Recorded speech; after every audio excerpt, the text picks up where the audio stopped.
I've been fortunate to lead the environmental impact group, if you want to call it that, but I've also been, and I mostly have students who are working in that group, and we've definitely moved towards talking about environmental effects more than environmental impacts, because we see the regulators as setting the thresholds and us providing the information to answer those questions. So hopefully we've been working pretty hard to ask the regulators what are the questions they will be asking to understand what those thresholds are, so we can collect the data they need to answer those questions. So we'll move into that and talk about some of the environmental effects we've been assessing over the last few years. And the first person who will be speaking on this is Haley Beeman. She is currently a new PhD student in the ocean engineering program at Maine. And she's staying on. The work she'll be talking about is her master's work that she conducted in the bioresources program, which is the baseline data collection of the fish interactions and potential indirect effects on fish of the ORPC device. And so I'll turn this over to Haley, and then the next talk will be, it's kind of the next generation of some of the work that's come out of Haley's work that's been informed by regulator questions that we've had along the way. I'm Haley. I've been working on the environmental assessment of the effects of the tidal power development on fish for about 3 years now as part of my master's program, and now I'm moving on working on it for the PhD. As you've been hearing, there's a lot of sites in Maine that have been identified as having good potential for tidal power development, and we've worked with a couple sites so far, including Wiscasset and Cobscook Bay right here. And as the development has continued in Cobscook Bay, that's the one I'll be focusing on today. Here's just that map again of showing all the bays here. And up here in the outer part of Cobscook Bay is where Ocean Renewable Power Company has installed the first grid-connected pilot tidal device in the United States. And as you've heard so far, when we started this study looking at the effects of this device on fish, we started with kind of a blank slate. Not much is known about the effects of this technology, as these haven't been put in the water yet. So we had a lot of work to do deciding how we were going to go about designing these studies. So when you look at this turbine, it's a marine hydrokinetic turbine. It's very open. Fish can, obviously it looks like fish can swim right through that. One of the first questions that come to mind might be, well, do fish get struck by the blades when they go through these devices? This is something that you can study pretty well in a lab. You know, you shoot a fish through a flume, through a scale turbine, and see what happens. But these data don't really have much. They're not really applicable until you put them in their marine setting. So you need to look at not only that very near-field scale of how fish interact with turbine blades, but also what fish do you have in your region? Are they likely to come into contact with the turbine? Obviously, their patterns in an abundance over the year, for example, or maybe their vertical distribution in the water column is going to greatly affect how they interact with this device. So you need to keep that in mind. And also, scaling back down again to that near-field area, in a natural setting, do fish even approach this turbine? Do they go through it, as they do in your lab studies when you force them into it? Or do they avoid it completely? So really, there's 3 different scales that you need to look at as you're studying the impact of one of these devices. And the 2 that we decided to focus on are the number 1 and 2 here, the field scale studies, if you'd like to think of it that way. So we began this 2-part field study. First of all, looking at when are fish present in the area and where are they in the water column, and does this change once you place a device in that setting? And second of all, how do fish interact with this device when encountered in their natural environment? So first I'll talk to you about this part 1. We'll move on to part 2. So part 1 study questions, there are 2 sets. First, the pre-deployment questions, that is, again, are fish present there, and where are they in the water column? And then the post-deployment questions, how does this change once the turbine is installed? And this we chose to address using underwater acoustics. So basically, we used a wide-angle single-beam echo sounder, and this is basically kind of a fish finder uses sound to see where things are within the water, within that conical beam there. And the study design we chose was a before-after control impact study. So this means sampling at a site where you're making a change to the environment, which you call the impact site, and also sampling at a site nearby where you're not making a change and you don't expect to see an effect, which is the control site. And you do these studies before and after that change is made. In this case, the turbine is deployed. So far we've analyzed all the data we collected pre-deployment, and that's what I'll talk to you about. And we've just started collecting some of our post-deployment data. So again, here's the study area. Our impact site is up here in the outer bay where the turbine is now installed. And our control site is about 1.5 kilometers further towards the ocean. And we have sampled in all of these months, beginning in 2010 there. The ones I've analyzed are the solid blocks in yellow, which is what I'll share with you. Here's some example acoustic data. This is a whole 24 hours that we collected in May 2011 at the impact site. And what you're looking at is time along the horizontal axis and depth along the vertical axis there. And all those little colored specks above that black bottom line, those are fish, presumably. So the lighter spots have higher density, the darker spots have lower density. And what we've done is look at, this period here would be nighttime, and this red area would be where the turbine might be located, and currently is located actually, but not when we collected these data. So what we looked at was the average for the average sound backscattered basically from the entire water column for each of the months that we sampled.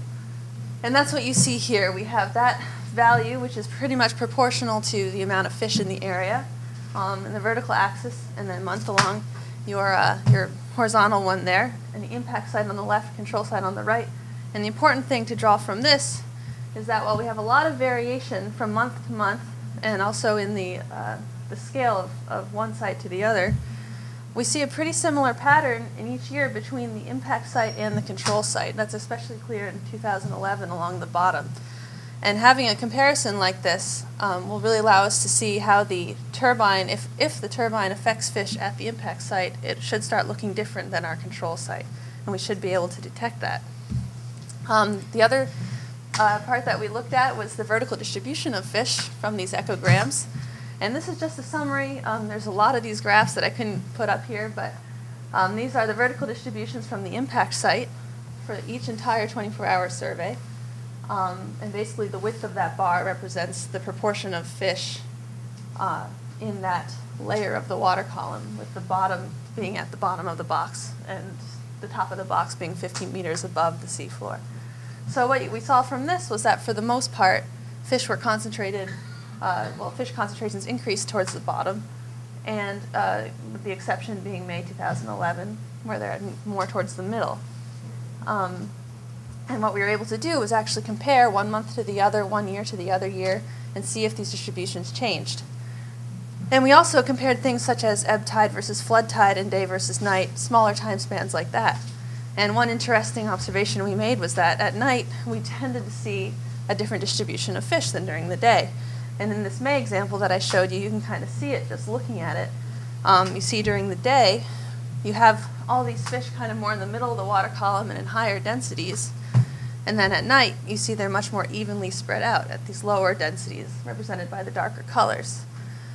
And that's something we've pretty consistently seen. And again, if this is where your turbine will be located, you'll see a very different you'll see very different numbers of fish approaching the turbine, and also they'll be in different configurations. For example, in the daytime they'll be schooling. In this example, they were schooling more, and at nighttime they spread out, so they're more individual kind of fish echoes. So just to conclude part one so far, we've seen similar patterns in fish presence at the impact and control sites. We've seen that the vertical distributions of these fish vary greatly over time, but we can actually test for these differences. And fish are more likely to encounter the turbine at night, just judging by how their distributions change. And the take-home message here is that we can detect changes in fish presence and vertical distribution at these sites, and any changes related to the turbine should be detectable as we move ahead. So moving on to part 2. We looked at the direct interaction of fish with a test turbine. And this was carried out on Ocean Renewable Power Company's research platform, which you see here, which was located at our control site in September 2010. And what we did was here's a nice schematic of that with the turbine lowered below it. We used an acoustic camera called a Didson to observe how fish behave as they approached and left this turbine. So we have one mounted fore of the turbine, one mounted aft of it. And to give you an idea of what this looks like, might not be able to see it very well, but this here is a cross-section of the turbine viewed from the front. Here's the support structures here and some noise right there. And here it is from the in the back, so the flow is going left to right. And if I click on this, you'll see the kind of video we get. And it's very faint, but there is this small school of fish that you can see passing below the turbine from the front and continuing on behind it in the back there. And so we have 24 hours of these data, which we went through and watched, and collected all the information we could on the fish that we saw, and started looking at some of their behaviors. So we classified behaviors based on what we saw. First of all, we had a lot of fish that passed right by the device that didn't seem to be affected by it. We saw it slack tide, a lot of fish just milling randomly. Fish that appeared in the wake of the device before re-entering the flow, fish that entered the device, so either they entered it in the fore view or they left it in the aft view, and fish that actively avoided the turbine. And basically, fish that avoided the turbine were seen in the wake, or that entered, well anyway, these three, were termed interaction with the turbine. And just to sum up what we concluded from this, we looked at different factors affecting fish behavior, including whether the turbine was rotating or still. And we saw that many more fish interacted with the turbine, I should say a higher proportion of fish interacted with the turbine when it was still than when it was moving. And these reactions were split into entrance or avoidance at this point. And you can see that changed a little bit. We had more fish, slightly higher proportion of fish avoiding when it was rotating than when it was holding still. But another interesting observation we made was that, another way we split the data up, we're looking at the effect of fish size on their behavior as well as day versus night, basically the visibility of the turbine. And what we saw is for small fish, which we considered were less than 10 centimeters, you have a pretty similar proportion entering at day and night, but you see a very different behavior. You see a shift from avoidance during the day to entrance to the turbine at night. For medium fish, we have very few fish entering the turbine in the day. Most of them avoided it. And at night, a lot more entered the turbine, though still more could avoid than the small fish. In large fish, we didn't actually see many of these. These were greater than 20 centimeters in length, but they almost completely avoided the turbine. So that's kind of an interesting look at maybe how visibility as well as fish swimming power can affect how they'll react to these devices. This leads a little bit into Jeff's work.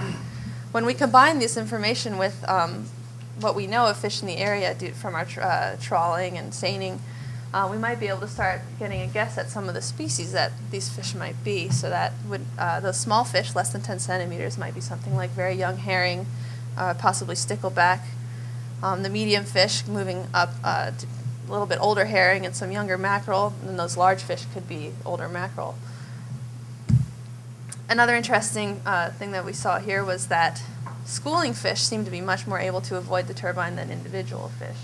As you can see here, many more individuals entered the turbine, whereas schools avoided. So that's something to keep in mind. In conclusion, part 2, fish do approach the turbine. Their behaviors include avoidance, entrance, exit, pausing in the wake, passing it by. And fish behavior is definitely affected by the device movement, day versus night, or the visibility of this turbine, the size of the fish as they approach the turbine, and their schooling behavior potentially. So that wraps up what we've done so far.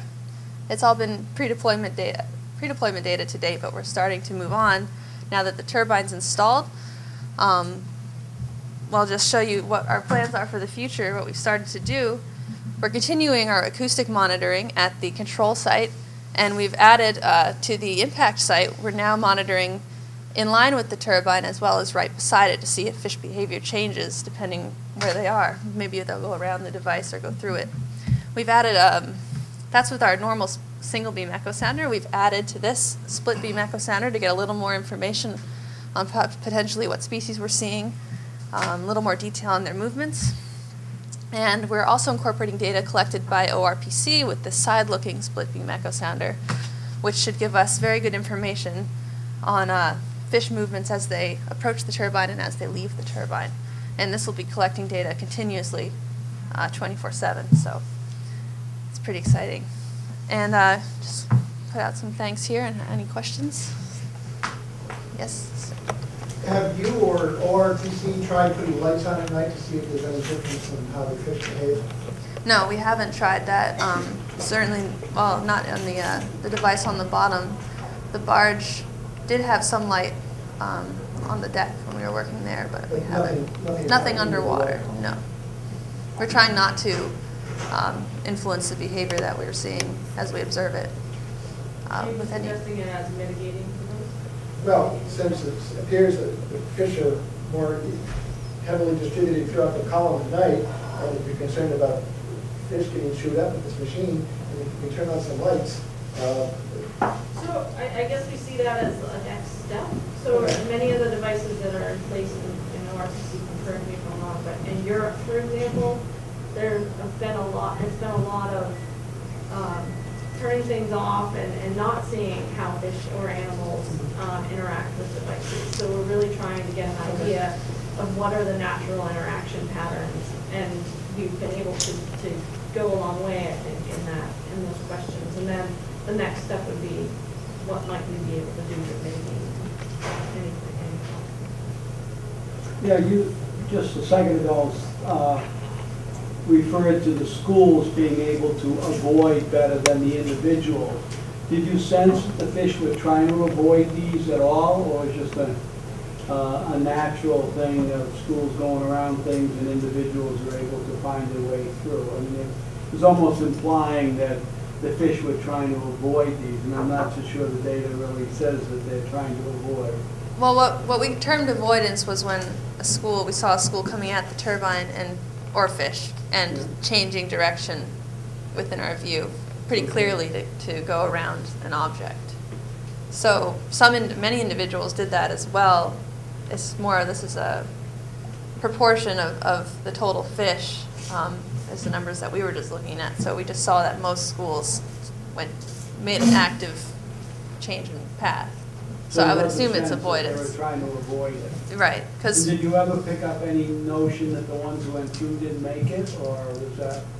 That was difficult to see with the resolution that we had. So also we only sampled about 14 degrees of the water, so fish could pretty easily, go around. If they moved at all within the turbine, you might not see them come out the back. Exactly, so yeah. that was difficult to tell. No bodies on the surface. Not that I saw. But What was the volume of the fish that you found there in the bay? Was the volume? Volume, how many fish? Well, that's probably something that Jeff is going to be telling you more about as we go. The numbers that we have so far are more of a relative measure. We don't have an actual number of fish from these acoustic values yet. So it's more of it increased or decreased. We don't have a number, 100,000. So again, that's a great segue. Because all of the acoustics data gives us a relative understanding of densities of fish in the water column, which we thought and worked with the regulators to say, okay, this would answer some of our questions, but the next question that came was, we need to verify what the species are and how many there are out there. So, and I'll give that as the first segue to Jeff's work, but so number one, it's validating the acoustics data, so what species are represented in the density information we have. And then secondly, another question that came up was, okay, so you're sampling at this one site in Cobscook Bay, what does that tell us about the larger ecosystem of Cobscook Bay? And so part of that, or a great deal of that, is what Jeff will talk with you about now. And that also segues into our asking the fishermen to help us along some of this research as well. So I'll hand this over to Jeff, who's a dual degree student at the University of Maine. So in the end, after 3 years, he should receive a master's in marine biology and marine policy. All right, thanks, Gail. All right, so I guess I'm up here to talk about fish in Cobscook Bay, and I will jump right into that. So Cobscook Bay is a very unique kind of ecosystem. There really aren't many ecosystems like this around the world. It's, I guess, termed a boreal macrotidal estuary, and what I mean by that is boreal means it's subarctic, so it's located in the subarctic region of the world, and macrotidal meaning that there's just really large tidal influence on this system here. So you can imagine that really there aren't a lot of regions where this kind of goes on, so I get the good fortune to be able to come up and study the finfish in this area. And really, there hasn't been a lot of work done really in any aspect of these ecosystems, so I feel really lucky to be up here doing this. Now, fortunately for me, when I'm doing my literature review, I kind of hit the researcher's jackpot, and they have this wonderful edition of Northeast Naturalist that's all about the different components of Cobscook Bay's ecosystem. And when I say the different components of the ecosystem, I'm talking about the tidal flow. So the tidal volume that flows through there every 12 hours is about half a cubic kilometer. To put that in perspective, that's about how much water comes out of the Mississippi River in 12 hours. So it's a lot of water moving through there. There's a whole bunch of information about the macroinvertebrate diversity in Cobscook Bay. It's markedly higher than in other areas around the Gulf of Maine.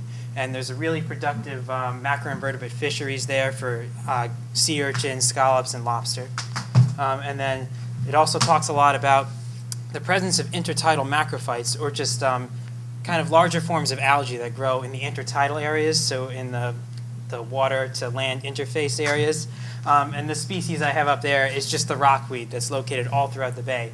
And I'm sure you're all aware that there's a growing rockweed harvest that also occurs in Cobscook Bay. Now, unfortunately, when you get up to the next level and you start to talk about finfish in Cobscook Bay, there really isn't much information there. We kind of poured over all the different literature sources, which includes government publications, fisheries studies, and then landings data, and there's just nothing there. And there's no literature on it. Now, that doesn't mean that we can't put a good guess together of what kind of fish are in the region. I mean, we can talk to Butch Harris, who's out there and does all kinds of fishing in the area, and he can tell you what kind of fish are there. But we don't have specific literature that tells us what fish are in this region. And again, I mentioned Butch because our best resource for this information in the region are the local stakeholders, the fishermen, the people that have experience-based knowledge of this ecosystem. So they've worked it, they've lived around it, they've recreationally enjoyed it, they know what's there. And the best thing for us to do was to go out, and fortunately we're able to go out, as Teresa mentioned earlier, and interact with these individuals and really kind of draw that experience and draw that knowledge into our research and into our work. And we use that knowledge to kind of help us to outline our objectives for our study, specifically my study here. Now, the overarching goal, again, this kind of sprang out of Haley's work and the questions by the regulatory agencies, is to document the finfish diversity in Cobscook Bay. What's in the ecosystem there? But through the information we gain from these, from the fishermen and the community members, we're able to outline some more fine-scale objectives that we hope to be able to accomplish. First and foremost, we really want to take a good hard look at the spatial and temporal variation of finfish in the bay. So where are fish, where are they located, where are we catching them, and how does the fish makeup of the bay kind of change as we move through the year? And we want to do that through a number of different methods that we think will be successful. The first of those is just presence and absence data. So what are we catching, and just list those out, take a look at how it changes through the year. We want to look at abundance, so we know what we're catching. What are we catching the most of, and what does that say about the ecosystem in Cobscook Bay? We want to look at community metrics, and I'll get into those a little bit later because they can be a little bit complicated, but they're a way of looking at diversity in the bay. And then beyond that, we want to take some of the more abundant species, the ones we're catching the most of, and look at some of the size structures that we can kind of pull out of the data we get out of that. So just briefly to go through our study design, we're up there working from 2011 to 2013, so we're about halfway done at this point. When we're sampling, we sample in May, June, August, and September, and we come up to the region and we work around the bay for about a week when we're doing our surveys. Now, the way we kind of designed our study from talking with the fishermen and also from just kind of the knowledge that we've had is that we really wanted to capture the spatial diversity of Cobscook Bay. We wanted to get a nice broad stroke coverage of what was in the bay. And to do that, we kind of distributed our samples so that we were all around the bay, as you see here. Now, our sampling was divided into two different areas in the bay. This is the intertidal sampling sites that we use. So, right where the water meets the land, that's where we're pulling nets here. And And then we also sampled in the subtidal regions of the bay, which is where we were using kind of a commercial trawling operation there. And you can see, again, we distributed those so that we captured kind of the northern and southern regions of each of those sub-bays around Cobscook. So again, I mentioned the sampling gear. This is what we used up here. So in those intertidal sites where we're working right at the shallower areas of the bay, we used a seine net and a fyke net to do our sampling. And in the subtidal regions, we used a pelagic trawl, so a mid-water trawl, and then a benthic trawl, which just rides right along the bottom. And that's really how we accomplished our fish capture. So really, I want to spend the rest of the 15 minutes that I have talking about some of the questions that have come out. And really, I want to get into some of the answers that we're starting to kind of shake out briefly in the first year of data that we've got, and then kind of look at what might be driving the answers to look the way that they look at this point. It's a little confusing, I know, sorry. So the questions that I want to focus on today are really what fish are in the bay. I want to touch right off on that. And then how diverse is the community? How many different species of fish are we seeing in Cobscook? I want to ask, are fish homogenously distributed? Are we seeing the same fish community in inner bay that we're seeing in outer bay? And then what might be causing any variation that we're seeing throughout the bay? And is that a spatial type of variation, or is it temporal? So is it changing over different areas of the bay, or is it changing through the year, or is it changing both? In both. So I'll jump right in and start right at the top. What finfish are in the bay? To date, we've documented 36 different species in Cobscook Bay. To put that into a little bit of perspective, if you look at some other studies that have been done in similar estuaries, in Passamaquoddy Bay, just up to the north, they had a 5-year study that had 35 different species. And the Chesapeake Bay, which is the largest estuary in the United States, in a 6-year study, they captured 57 different species. You can see that, right next to our Passamaquoddy Bay, they have 35 species. Right here in Cobscook, we've already got 36, and we've still got a year and a half to go. But let me break that down a little bit more. So just to look at some of the data that we've captured thus far, in 2011, we had 32 species. 2012, we've already had 30 species.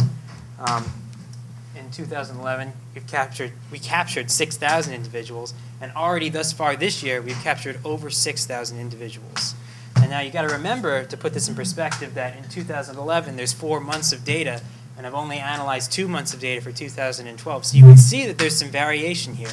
We've already caught more individuals this year, when I normalize it to effort, than we did all of last year. So we're looking at potentially catching over 12,000 fish at the same kind of level. So you can see that the number of fish in the bay has changed between 2011 and 2012. So already that variation, you can see it's present here.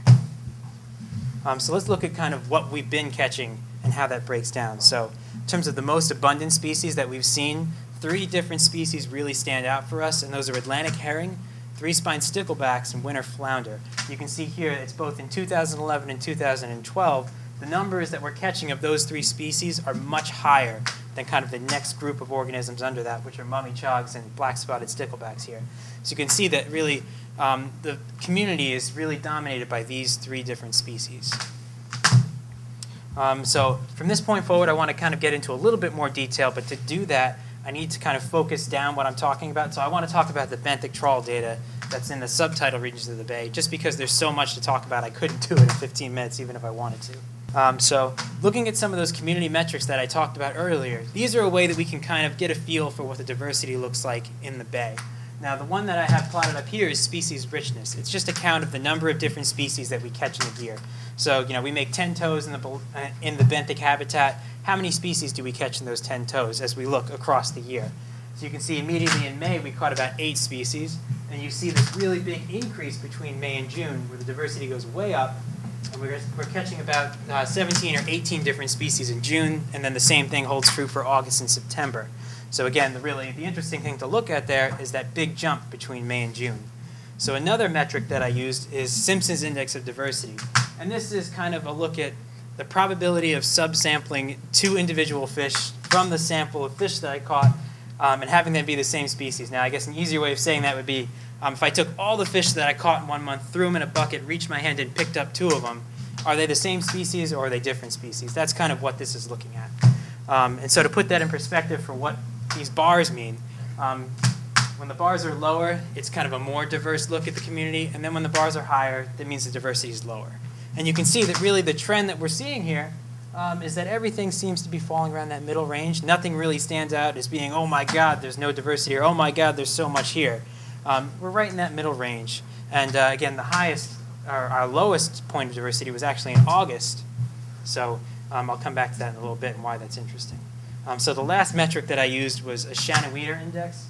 And this kind of looks at the disorder in the system. And what I mean by that is if we have 5 different species and we have 20 individuals in each of those 5 species, then disorder is really low. It's pretty ordered. They're all the same. But if we have 50 of one, 2 of another, 17 of one, then things are kind of all over the place. And then this index tends to kind of come in a little higher. So remember, if things are really ordered, it would be less diverse or kind of less ordered. And then if things are kind of varied, you get the more diverse reading here. And again, the trend you see is that we fall in a middle range here. And then also you can see that it's fairly consistent throughout all 4 months in 2011. So again, just to go through kind of the main points of what I'm pulling out of these community metrics, first you see a large increase in species diversity between May and June.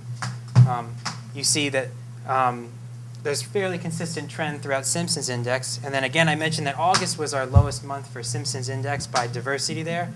If you look at it, we calculated the lowest diversity when we had the highest species richness.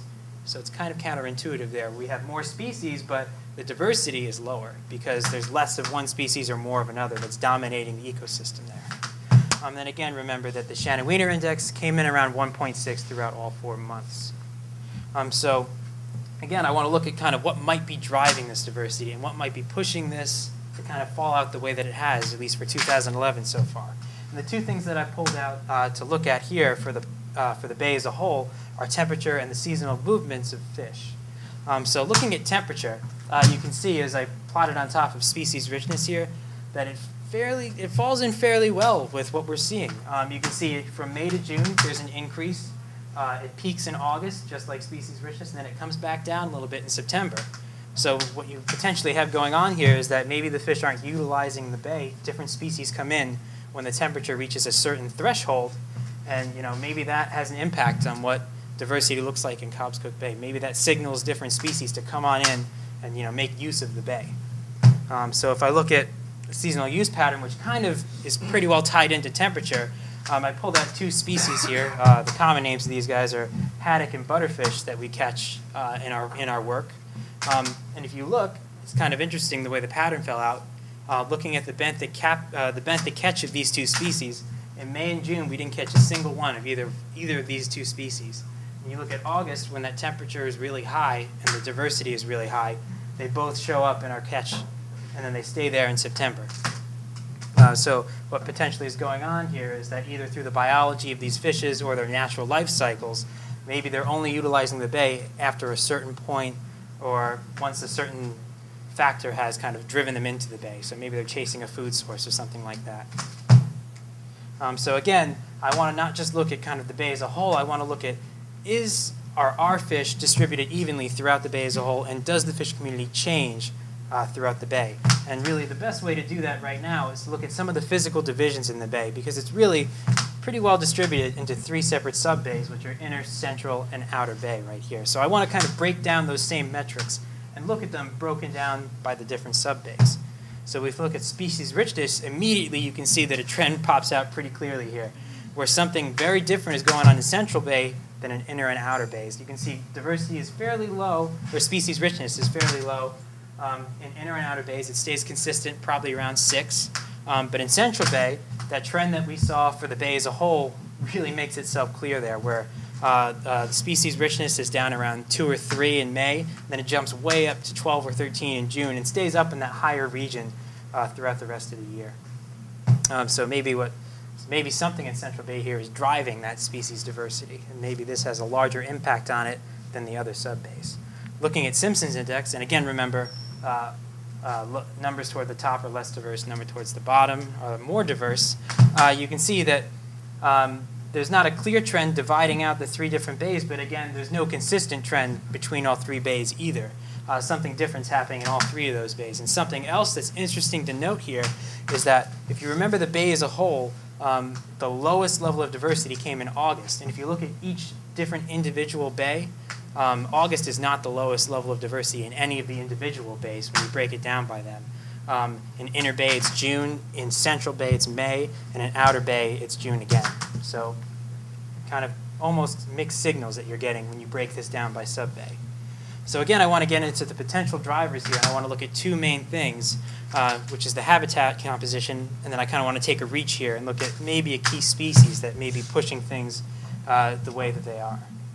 So looking at the habitat composition of the bay, you can see that something stands out in Middle Bay here, and that's that big red chunk where there's a lot more muddy habitat in Middle Bay versus inner and outer bays, which are mainly rocky habitats. And this not only kind of reflects on the benthic habitat available, but it also reflects upon the physics of the water, where Central Bay has very, very large eddies, and sediment may have a chance to kind of fall out of the water there because of those eddies. So maybe fish are seeking those eddies, maybe they're seeking the muddy habitat, but potentially you have something here that's driving or drawing fish into Central Bay rather than inner or outer bays.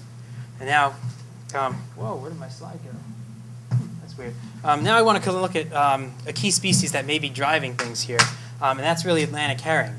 Atlantic herring is a major food species for a lot of predatory fish in the area. Haddock, cod, hake, all those different species, they all utilize Atlantic herring as a major part of their diet.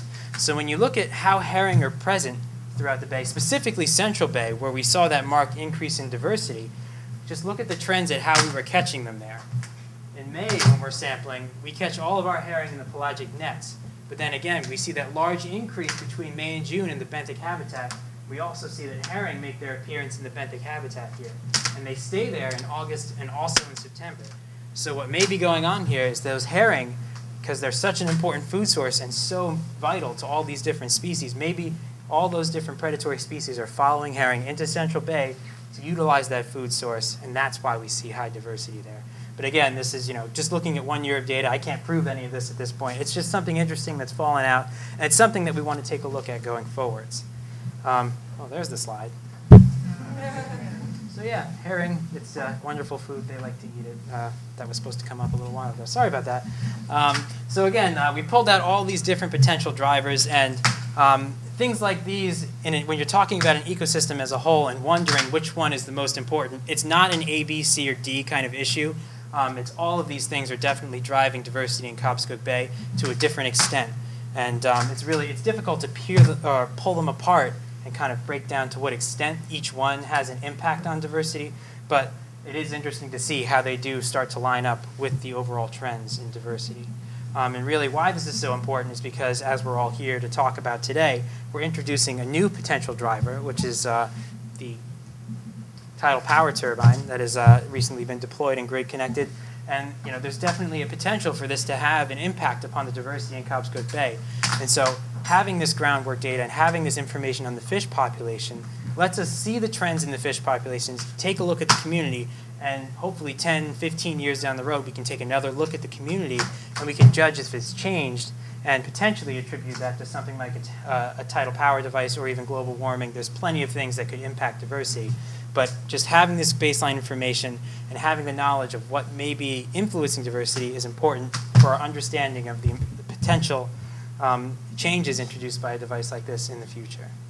And then with that, I'd like to acknowledge my funding, say thanks to everyone who's helped me out to this point, and I don't know if I have time for questions, but probably just zip right along here. I have a question. I don't mind. Really quickly, though. Yeah, real quick one. Does NOAA value your work? I mean, do you share this with the NOAA fish people and all that? Really, the role of my work is, at this point, I'm trying to provide data to NOAA. So what will happen is when I'm done with my study, I'll take all the data that I've got, feed it to NOAA, and then they'll be able to make decisions using all this data here. So it's really just to inform that process and let them make the right decision. Thank you. Yes, we value this work. Thank you. Also from the University of Maine, she is an assistant professor in civil engineering and comes to us with some experience from wave energy and other energy sources in the UK. And has some colleagues in Canada she's been working with and thinking about sediment transport. And we've been thinking this is definitely a direction that we need to move into and think about a little bit more. So she'll be introducing some of her thoughts on that and where we might head with some of that research. Thank you. I would like to thank Gail for inviting me here. I joined University Majors last year. And Jeff just gave an interesting talk making connection between the benthic habit distributions with fish. And so my talk, so sediment distributions in these areas is quite complex, as you see in the diagram on the right-hand side by Kenny and Kenny, 2004. So there's rock, mud, and sand distributed at different area in this space. So, and that related to the biology and also geology and sediment transport in these areas also could be related to like how water flow patterns in these areas. If significant sediment transport happens, there will be morphology changes. So one of the outstanding questions in this project is how extraction of tidal turbines affect flow patterns, which in turn may affect sediment transport patterns in these areas, and how that will change the distribution of sediment size and type, and then which in turn may affect benthic habit by habit and navigation and geomorphology in these areas. And this is figures I stole from Huiji's website. As you see, the flow patterns in this area is very complex. So, and the sediment transport is closely related to the water velocities here. And Huiji also have shown like the significant flow pattern changes when there's an array of tidal turbines installed at Eastport. And I'm going to give two examples. One is my collaborator at Canadian side doing sediment transport modeling of a Bay of Fundy. And that studies has indicated some significant sediment transport pattern changes, and which can give us some kind of insight in these problems. And what they did is they used a numerical modeling called FRECOM, which is three-dimensional ocean circulation model, to drive the tidal simulation in this upper bay of the Bay of Fundy, as you show in this picture, where they intend to put a tidal turbines in these areas. And one of the areas question they want to study is understanding how this extraction of sediments, tidal energy extraction will affect this sediment regions in these areas. And so they use this open hydro turbine as examples to put in these areas, and they incorporate drag coefficients in their hydrodynamics modeling. And then they simulate both array of tidal turbines and also a 5 array of turbine, as you see here.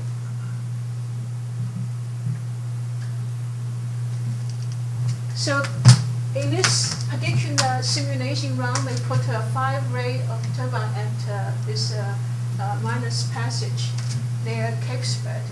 And at the front, the top panel show you during the, and this show you during flood and ebb cycle of the tidals. There's a significant change of the flow velocity near the turbines on the wake, even before the turbine arrays. And there's a decreasing of flows where the turbine is, and the blockage effect of these turbines actually cause significant increase in flow both south and north of the tidal farms. And this intensified water flows actually will change the sediment transport pattern in this particular regions. So this particular figures shows without turbines, joining flood and ebb on the top panels, and the bottom panels show you the percentage change of sediment transport when array of tidal turbine farms is implemented at these particular areas. As you see,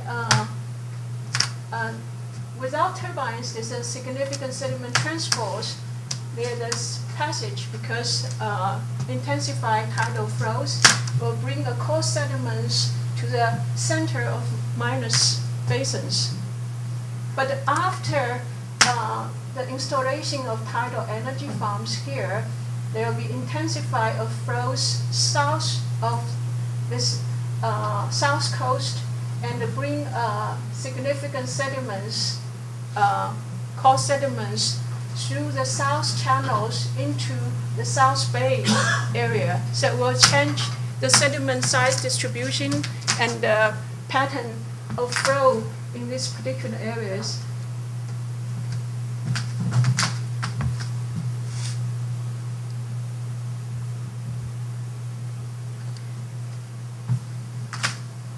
This particular plot shows there will be sediment basically to transport in two different modes. One is sediment transport near the bottoms called Bedload transport.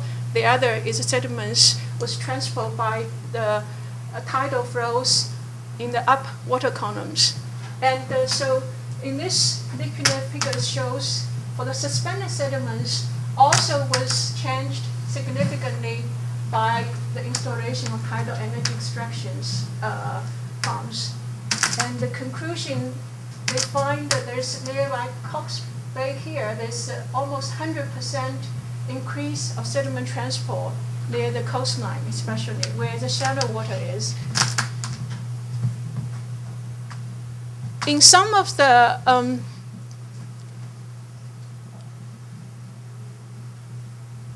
so what they find is the tidal level changes is relatively small, but the pattern of flow and intensity can change by 100% in some areas. And so in response to that change in flow patterns, intensities, there's a significant change of sediment transport and the shift of sediment distributions in terms of size and type in these particular areas. So that's one of the concern of this particular areas. So the question is what is the implication of the tidal energy farm here in this particular areas in Maine? So that's some investigation need to be carried out for this in their Maine. And I know there's some small site here where it's more exposed to waves.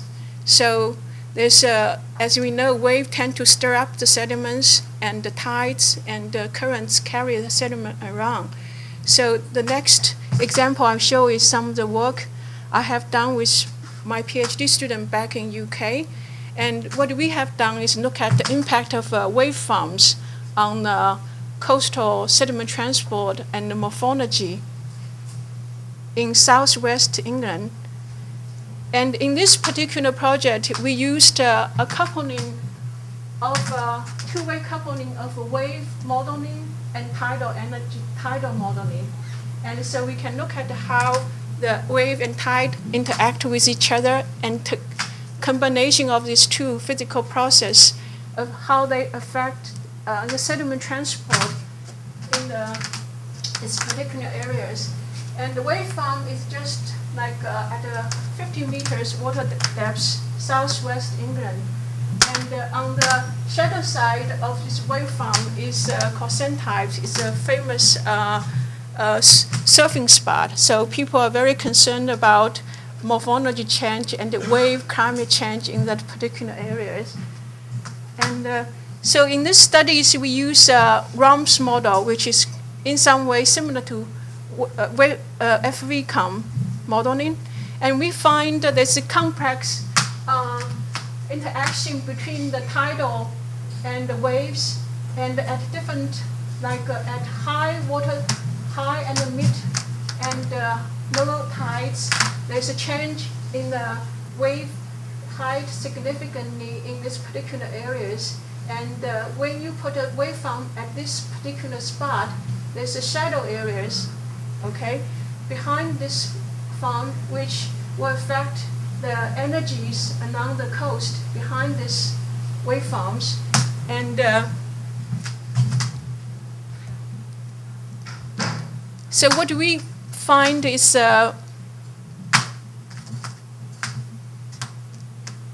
these figures on the right panel show you the change in the sediment concentrations when you put a waveform on this side.